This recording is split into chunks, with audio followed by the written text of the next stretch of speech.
দর্শক, আমাদের হাতে এসেছে সর্বশেষ আন্তর্জাতিক গুরুত্বপূর্ণ আপডেট সংবাদ। ইসরায়েল, ফিলিস্তিন, ইরান, হিজবুল্লাহ পুরোদমে যুদ্ধ চলছে। শুরুতেই জানিয়ে দিব অত্যন্ত সুখবর, আলহামদুলিল্লাহ। এবার পশ্চিমা শত্রু বাহিনী এবং ইউরোপ, আমেরিকা ও ইহুদিবাদী ইসরায়েলকে ধ্বংস করতে পারমাণবিক বোমা তৈরির দ্বারপ্রান্তে ইরান।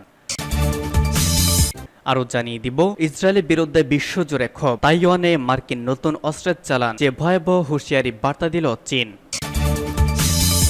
আরও থাকবে রাফায় ভয়াবহ হামলার পরেও ইসরায়েল নীতি পরিবর্তন করবে না যুক্তরাষ্ট্র। এরপর জানাবো ইউক্রেনকে 30টি F-16 যুদ্ধবিমান দিচ্ছে বেলজিয়াম, যা রাশিয়ার সাথে টেক্কা দিতে চায়, কিন্তু রাশিয়া তা নিমেষেই ধ্বংস করে দিবে। আরও থাকবে নরেন্দ্র মোদী আর মাত্র 7 থেকে 8 দিনের প্রধানমন্ত্রী, ইন্নানিল্লাহ তার সময় শেষ, বললেন মমতা বন্দ্যোপাধ্যায়। এতক্ষণ শুনছিলেন গুরুত্বপূর্ণ সংবাদ শিরোনাম, এখন জানিয়ে দিব বিস্তারিত। পারমাণবিক বোমা তৈরির দ্বারপ্রান্তে ইরান। পারমাণবিক অস্ত্র তৈরির জন্য প্রয়োজনীয় মাত্রায় ইউরেনিয়াম সমৃদ্ধের দ্বারপ্রান্তে পৌঁছে গেছে ইরান। আন্তর্জাতিক আণবিক শক্তি সংস্থা আর দুটি গোপন প্রতিবেদনে বরাত দিয়ে এই তথ্য জানিয়েছে মার্কিন সংবাদ মাধ্যম অ্যাসোসিয়েটেড প্রেস। প্রতিবেদনে বলা হয়েছে, ইরানের কাছে পর্যাপ্ত পরিমাণে সমৃদ্ধ ইউরেনিয়াম রয়েছে। এই ইউরেনিয়াম দিয়ে ইরান ইচ্ছা করলে বেশ কয়েকটি পরমাণু বোমা তৈরি করতে পারে। জাতিসংঘের পারমাণবিক শক্তি নজরদারি সংস্থার প্রতিবেদন বলছে, পারমাণবিক অস্ত্র তৈরিতে ব্যবহার করা যায় এমন ইউরেনিয়াম সমৃদ্ধকরণের কাজ সমানতালে এগিয়ে নিচ্ছে ইরান। প্রতিবেদনে বলা হয়েছে, আন্তর্জাতিক আণবিক শক্তি সংস্থার সম্পর্কে উন্নয়নের আলোচনা স্থবির হয়ে পড়ার পর ইরান তাদের পরমাণু কার্যক্রমে গতি এনেছে। IAEA এর প্রতিবেদনে বলা হয়েছে, ইরানের কাছে যে পরিমাণ সমৃদ্ধ ইউরেনিয়াম রয়েছে তা 2015 সালে তেহরান ও বিশ্বের শক্তিধর দেশগুলোর সঙ্গে উপনীত চুক্তিতে বেঁধে দেওয়া পরিমাণের চেয়ে অন্তত 30 গুণ বেশি। প্রতিবেদনে বলা হয়েছে, ইরানের কাছে থাকা সমৃদ্ধ ইউরেনিয়ামের মজুতের পরিমাণ 6213.3 কিলোগ্রামের 13,671.5 পাউন্ড বেশি। ফেব্রুয়ারিতে IAEA এর শেষ প্রতিবেদন দেওয়ার পর ইরান এই পরিমাণ 675.8 কিলোগ্রাম 1489.8 পাউন্ড বৃদ্ধি করেছে। IAEA এর পরিচালক এবং জাতিসংঘের পর্যবেক্ষক সংস্থার প্রধান রাফেল গ্রোসি গত মাসে বলেছিলেন, ইরানের কাছে পর্যাপ্ত পরিমাণে সমৃদ্ধ ইউরেনিয়াম রয়েছে।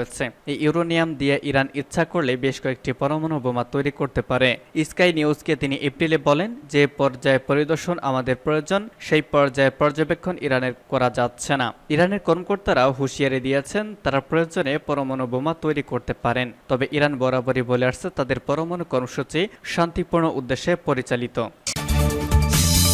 ইসরায়েলের বিরুদ্ধে বিশ্বজুড়ে ক্ষোভ, তাইওয়ানে মার্কিন নতুন অস্ত্রের চালান। পার্সটুরে রাফা শহরে ফিলিস্তিন শরণার্থীদের ওপর ইসরায়েলের নৃশংস ও পাশবিক অপরাধ যোগ্যের নিন্দা জানাতে বিশ্বজুড়ে চলছে গণবিক্ষোভ। বার্লিন থেকে বাগদাদ পর্যন্ত এইসব বিক্ষোভে যোগ দিয়েছেন হাজার হাজার মানুষ।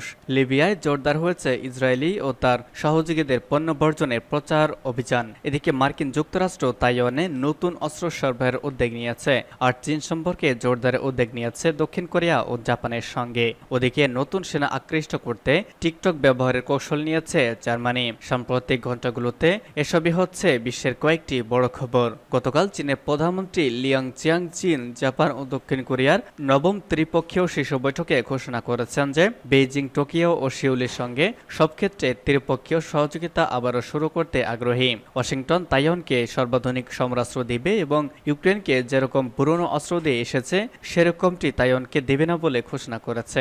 চীন মার্কিন সরকারকে তাইওয়ান প্রণালীতে উত্তেজনা বৃদ্ধির আসল হোতা বলে উল্লেখ করে আসছে।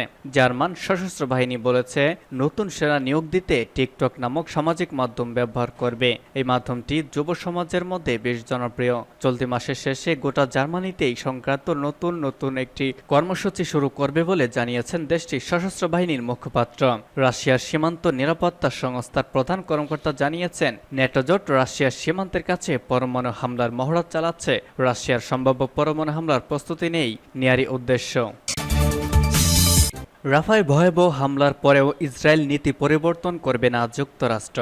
রাফার গাজায় প্রাণঘাতী হামলার পরেও মার্কিন প্রেসিডেন্ট জো বাইডেনের ইসরায়েল নীতি পরিবর্তনে কোনো পরিকল্পনা নেই। তবে ফিলিস্তিনি বেসামরিক নাগরিকদের দুর্দশার প্রতি অন্ধ হয়ে থাকবে না যুক্তরাষ্ট্র। হোয়াইট হাউস এই তথ্য জানিয়েছে।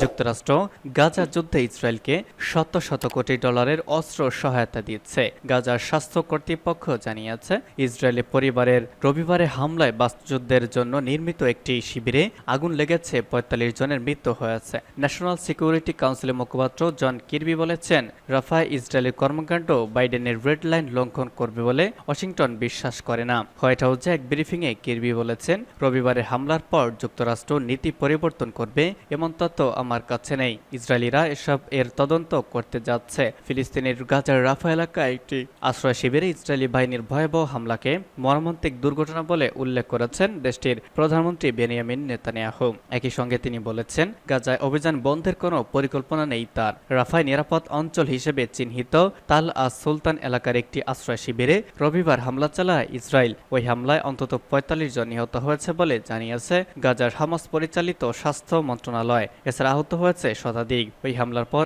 আন্তর্জাতিক অঙ্গনে নিন্দার ঝড় উঠেছে। ইউক্রেনকে ৩০টি F-16 যুদ্ধবিমান দিচ্ছে বেলজিয়াম। রাশিয়ার সঙ্গে যুদ্ধরত ইউক্রেনকে ৩০টি F-16 যুদ্ধবিমান দিচ্ছে ইউরোপের দেশ বেলজিয়াম। মঙ্গলবার এই সংক্রান্ত চুক্তি স্বাক্ষর করেছে দুই দেশ। বেলজিয়ামের রাজধানী ব্রাসেলসে ইউক্রেনের প্রেসিডেন্ট ভলোদিমির জেলেনস্কি ও বেলজিয়ামের প্রধানমন্ত্রী আলেকজান্ডার দ্য ক্রু ওই চুক্তিতে সই করেছেন। জেলেনস্কি সামাজিক যোগাযোগ মাধ্যমে এক পোস্টে বলেছেন, বেলজিয়ামের সঙ্গে চুক্তির ফলে দেশটি এবছর ইউক্রেনকে ৯৭.৭০ কোটি ইউরো সামরিক সহায়তা দিবে। এছাড়া ১০ বছর মেয়াদী এই চুক্তিতে ইউক্রেনকে আরও সহায়তা দেওয়ার প্রতিশ্রুতি দিয়েছে বেলজিয়াম। জানা গেছে, ৩০টি যুদ্ধবিমান ২০২৮ সালের মধ্যে সরবরাহ করবে বেলজিয়াম। এর মধ্যে প্রথম চালান সরবরাহ করবে ২০২৪ সালেই। এদিকে ব্রাসেলসে পৌঁছানোর আগে স্পেনের মাদ্রিদে যান জেলেনস্কি। স্পেনের প্রধানমন্ত্রী পেদ্রো সানচেজের সঙ্গে সোমবার এক যৌথ সংবাদ সম্মেলন করেছেন তিনি। তাতে জেলেনস্কি বলেছেন, আমাদের আরও অর্জনের জন্য অংশীদারদের সঙ্গে যৌথভাবে কাজকে জোরদার করতে হবে। তিনি শান্তি ও নিরাপত্তার জন্য রাশিয়াকে বাধ্য করতে সব উপায় ব্যবহার করার আহ্বান জানান। নরেন্দ্র মোদী আর মাত্র ৭ থেকে ৮ দিনের প্রধানমন্ত্রী, বললেন মমতা বন্দ্যোপাধ্যায়। পশ্চিমবঙ্গের মুখ্যমন্ত্রী মমতা বন্দ্যোপাধ্যায় বলেছেন, নরেন্দ্র মোদী আর ক্ষমতায় ফিরবেন না, তাকে আর হয়তো ৭ থেকে ৮ দিন প্রধানমন্ত্রী বলতে পারবো। মঙ্গলবার এক সভায় তিনি এমন মন্তব্য করেছেন। মমতা বন্দ্যোপাধ্যায় বলেছেন, কেন্দ্রে এবার আর ক্ষমতায় আসছে না বিজেপি। নরেন্দ্র মোদীকে হয়তো আর ৭ থেকে ৮ দিন প্রধানমন্ত্রী বলতে পারবো। তীব্র হুঁশিয়ারি দিয়ে তিনি বলেছেন, হিংসুটেরা বাংলার উন্নয়ন দেখতে পায় না।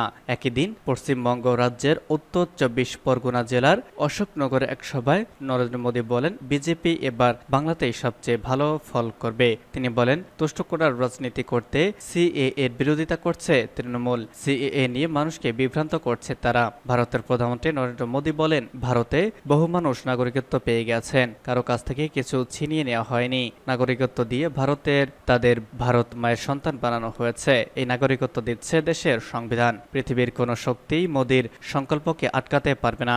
এর বিরোধিতা করে মমতা সম্প্রতি বলেছিলেন, আমি মোদীকে চ্যালেঞ্জ জানিয়ে যাচ্ছি, অমিত শাহকে চ্যালেঞ্জ জানিয়ে যাচ্ছি, চোর বিজেপিকে, সঙ্গে ওদের বন্ধু সিপিএম কে বলে যাচ্ছি, এনআরসি হবে না, সিএএ করতে দেব না, ইউনিফর্ম সিভিল কোড করতে দেব না, ওবিসিদের রিজার্ভেশন কাটতে দেব না। আমরা আইন অনুযায়ী করেছি, আইন অনুযায়ী চলবে। ভারতের লোকসভা নির্বাচনে ৫৪৩টি লোকসভা আসনের মধ্যে ইতিমধ্যেই ৬ দফায় ৪৮৬ আসনে ভোটগ্রহণ সম্পন্ন হয়েছে।